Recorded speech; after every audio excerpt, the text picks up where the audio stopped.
Das ist immer wieder, ja. Vieles passiert. Vieles passiert. 1, 2, 3. Fighting out of Germany, Christian de Junge! Was hat denn dieser Mann bitte für ein Kämpferherz?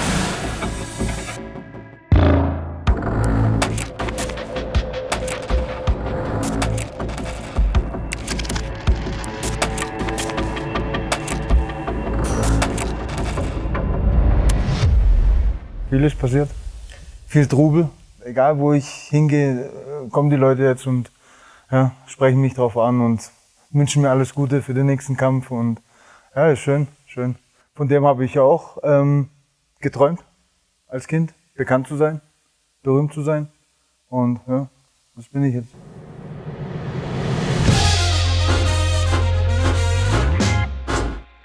Da gibt es einen Mann aus Bobfingen. Christian Jungwirth takes the top of the cage. MMA-Kämpfer Christian Jungwirth begeisterte gestern die Fans in der ausverkauften Stuttgarter Martin-Schleyer-Halle.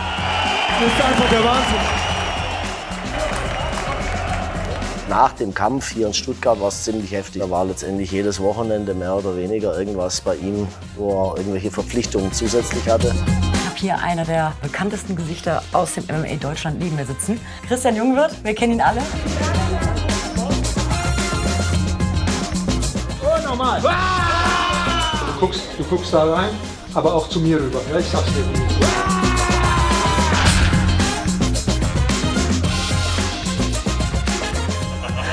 Wurd's aber richtig schlüpfrig, wurd's da. Muss sie dann schon mal einschreiten, ne? Dass ihr nicht so wild wurde. Also ich musste nicht blank ziehen, keine Sorge. Nicht ganz.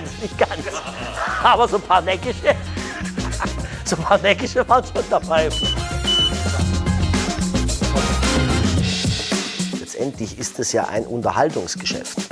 Wie das Profiboxen genau das Gleiche. Und wenn ich keine Pay-per-Views oder Tickets verkaufe, kann ich mal in einem Rahmenprogramm vielleicht auftreten. Ne? Aber ich werde nicht der Hauptkämpfer werden. Wir leben von den Fans. Der Sport lebt von den Fans. Die zahlen ja teilweise unsere Gagen, Eintrittsgelder und alles. Ja? Ohne die Fans wird es das nicht geben. Also deswegen musst du als Sportler auch den Fans ein Stück zurückgeben. Freunde, willkommen zu einer neuen Folge Podcast. Heute ist Christian Jungwirth zu Gast. Ich habe ja deine SWR-Doku gesehen. Viele Gänsehautmomente. 5-teilige Serie über Christian Jungwirth, ein MMA-Kämpfer. Der Käfig ist mein Zuhause. Das war's, Kevin, für Sie. Chapeau, wirklich, was die Jungs liefern. Es ist wirklich wie im Film, wie in Rocky. So mit meiner Story. Happy Birthday to you. Happy Birthday to you. Happy Birthday, liebe Tine. Ohne meine Familie, ohne meine Frau wäre ich nicht da, wo ich jetzt bin. Ganz einfach. Wir haben letztes darüber geredet, das ist Wahnsinn, was von wo zu wohin jetzt. Das konnten wir beide nicht glauben. Ich bin schon sehr dankbar. Haben wir so mal zurückgeblickt, wie wir finanziell Not hatten, dass ich fast keine Möglichkeit hatte, Sprit zu zahlen, ins Training zu kommen. Und dann mit der Schichterei, mit der Doppelbelastung. Und dann Corona, erst Hauptsponsor nicht verlängert. Dann musste sie anfangen zum Arbeiten. 3 Schichten gearbeitet, dass ich meinen Sport machen kann. Es war so, dass der Chris eine Verletzung hatte und eine längere Zeit nicht kämpfen konnte. Und dann kam Lockdown. Die US-Botschaft in Peking warnt vor Kontakten mit Tieren und erkrankten Menschen. Anlass dafür ist die mysteriöse Lungenkrankheit in der chinesischen Millionenstadt Wuhan. Wir haben heute die Schließung ihrer Schulen. Es geht schließlich um Menschen. Der bundesweite Corona-Lockdown von Kein Sport mehr in Vereinen und Fitnessstudios. Das Coronavirus verändert zurzeit das Leben in unserem Land dramatisch. Und dann war circa ein Jahr wo er nicht gekämpft hat. Dann haben wir gesagt, hey, wir brauchen irgendwie einen Kampf jetzt. Ne? Ausland, egal, irgendwo was gucken, ne? wo was geht halt. Und Octagon war in Europa die einzigste Organisation, die es geschafft hat, mit Corona-Bedingungen eine Veranstaltung zu veranstalten, ohne Zuschauer halt. Das war damals die Veranstaltung in Brünn.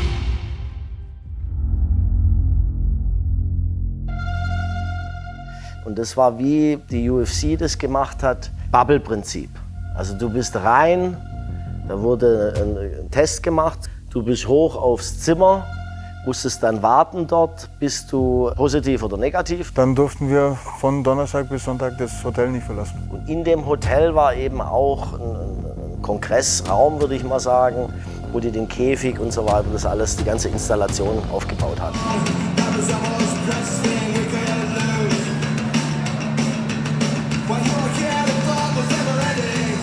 Zajímavá nástupovka Christiana Jungwirta. Ohne Zuschauer war komisch. O kterém jeden fun fact, který možná nevíte. VfB Stuttgart byl ve fotbale dlouho jeho klub, byl to velmi nadějný fotbalista. Ja, wie wenn du hier reingehst, zum Sparring machen. So ist nicht viel los und deine Sparringspartner sind da. Securities, die waren da und Kameramänner, gefühlt so 50 Leute. Und du hast halt gekämpft ohne Zuschauer.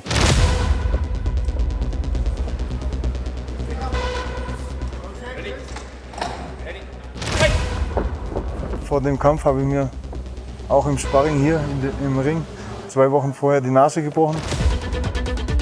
Also habe mit gebrochener Nase gekämpft. Habe schon gemerkt mit dem ersten Jab, scheiße, die Nase ist wieder durch. Wer schon mal eine auf die Nase bekommen hat, der weiß, wie weh das tut. Gebrochene Nase, das ist ja, ekelhaft, merkst halt die ganze Zeit. Aber gut, es gab keinen Weg zurück.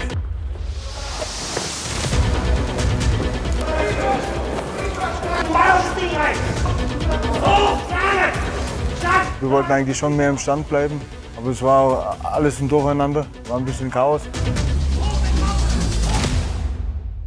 Es war der erste Kampf, wo sein Vater nicht dabei war. Der Vater ist ja damals verstorben, viel zu früh. Und da hat man schon gemerkt, da war sehr viel Spannung bei ihm.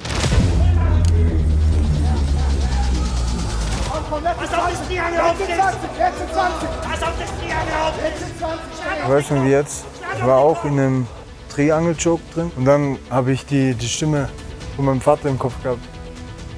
Dann hat er gesagt, du musst raus da, steh auf.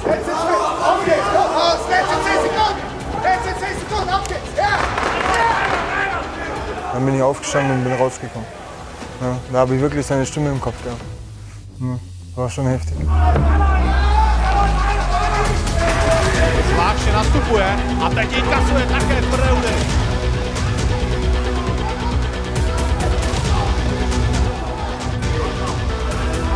Christian Jungwirth!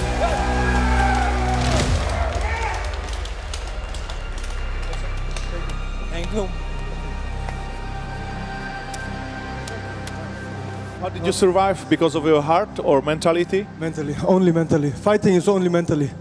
Okay, thank you very much. It was an incredible fight. Hopefully we will see you next year. You will see, yes. Thank you Octagon for the fight here. Das war's wunderbar. Ja, danke schön. Dankeschön. Ciao. Christian Jungwirth. Tschechia. Grüße nach Deutschland. Alle, die zu Hause zugeschaut haben, ich liebe euch alle. Da war auch sehr viel Erlösung dann irgendwo, ne? Tränen und da war ganz viel los, ne? An der Stelle.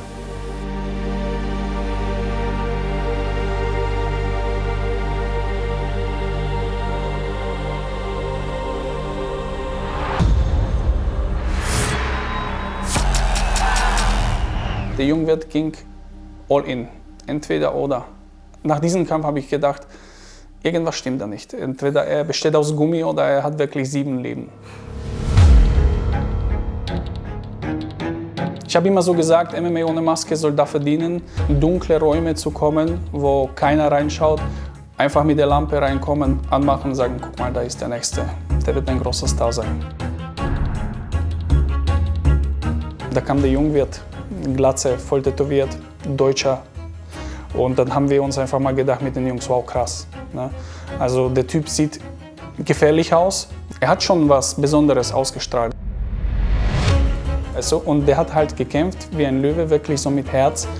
Er hat sein Herz in den Käfig gelassen und das ist etwas, was die Leute im Osten sehr feiern. In Tschechien und Slowakei schauen die Menschen nicht, wo der Kämpfer herkommt. Die schauen, wie der ist. Und der war immer respektvoll. Dann kam Kertész. Good luck.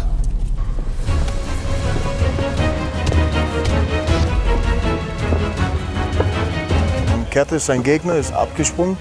Und dann haben die mich gefragt, eine Woche vorher, ob ich gegen den kämpfen will. Und der war damals Nummer 2 oder Nummer 3.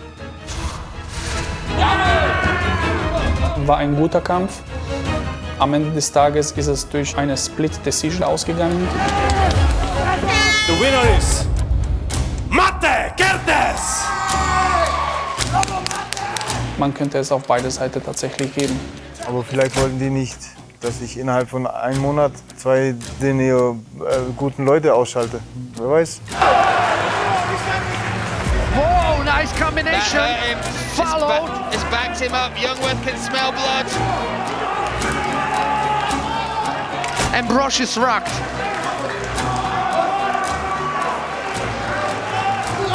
Whoa, and a strong right hand by Youngworth. For the winner, What a fight. Miroslav Inquisitor Brosch! Er ist selber überrascht, dass er gewonnen hat. Damals habe ich so angefangen zu zweifeln, hey, kenne ich die Regeln tatsächlich wirklich gut? Schau dir einfach mal nach dem Kampf, wie sah der Brosch aus, wie sah der Jungwirth aus. Jungwirth sah so aus, als würde er jetzt vom Sonnenstudio rauskommen. Ne? Und Brosch, als hätte ihm ein Panzer überrollt. Manche Dinge im Leben kann man halt nicht ändern, die muss man halt schlucken. Aber ne, war eine Niederlage damit.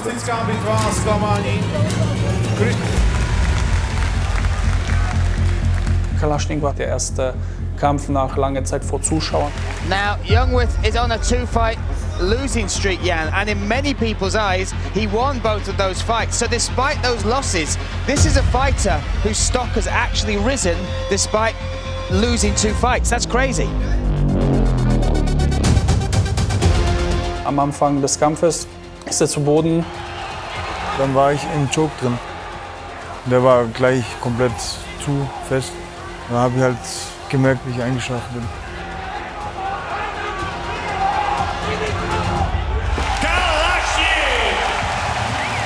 Nach dieser Niederlage war ich mit ihm in Kontakt, da haben wir uns auch ausgetauscht. Er meinte zu mir, ich weiß es nicht, ob der Oktagon noch mich haben möchte.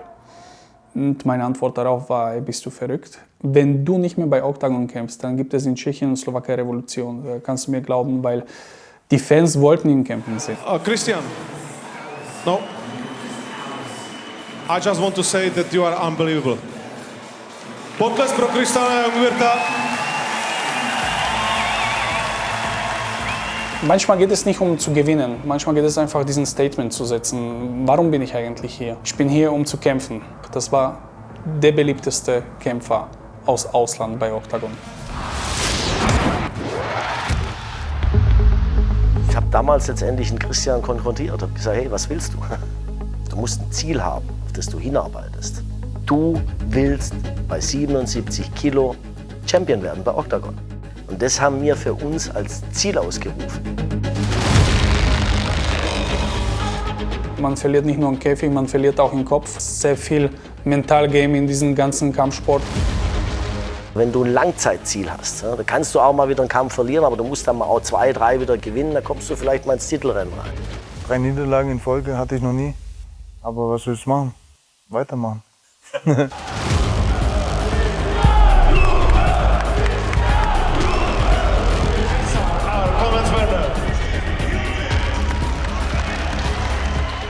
Das ist natürlich dann schon eine riesen Erleichterung, wenn du dann so auf die Siegesstraße zurückkommst.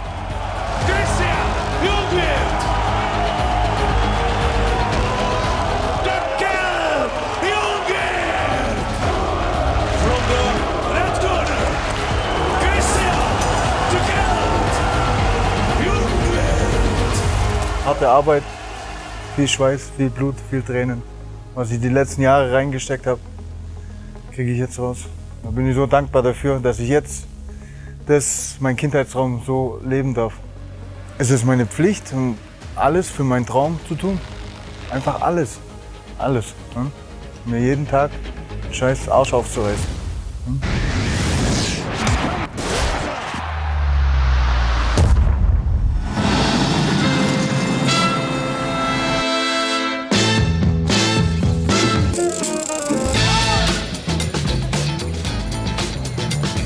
Was bei der Arbeit nicht so schön?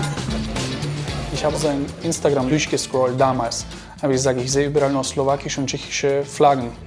Dann sagt er zu mir, ja, ich habe mehr Fans in Tschechien und Slowakei als in Deutschland. Da hat es ja angefangen, das Ganze. In Deutschland war ich nicht so bekannt wie dort. Also da ging es los. Ja, er ist ein Phänomen mittlerweile. Er hat so einen Status erreicht, glaube ich mal. So ein, wirklich, ich übertreibe nicht, Superstar, was den Sport angeht.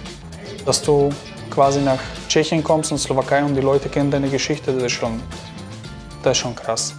Er ist so ein People's Champ. Die Leute wollen genauso sein wie der. Die können sich mit ihm identifizieren. Jeder hat seine Träume und die wissen, mit dieser harten Arbeit, Disziplin und Ehrgeiz werde ich an mein Ziel kommen. Ich glaube, das erleichtert auch tatsächlich bei den Menschen, wenn die einer sehen, ey, der hat vor kurzem noch bei Warta gearbeitet, Schichten, und jetzt ist der absoluter Star.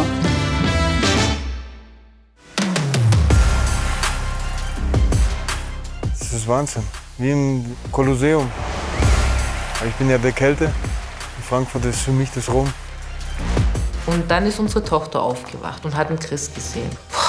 Der hat ausgesehen, der war komplett sein Gesicht, seine Stimme. Mein Tipp ist, dass Christian gewinnt. Eckerlin sehe ich leicht vorne. Der Mann ist voll da. Echt bereit? Ich werde meine Geschichte schreiben an dem Tag.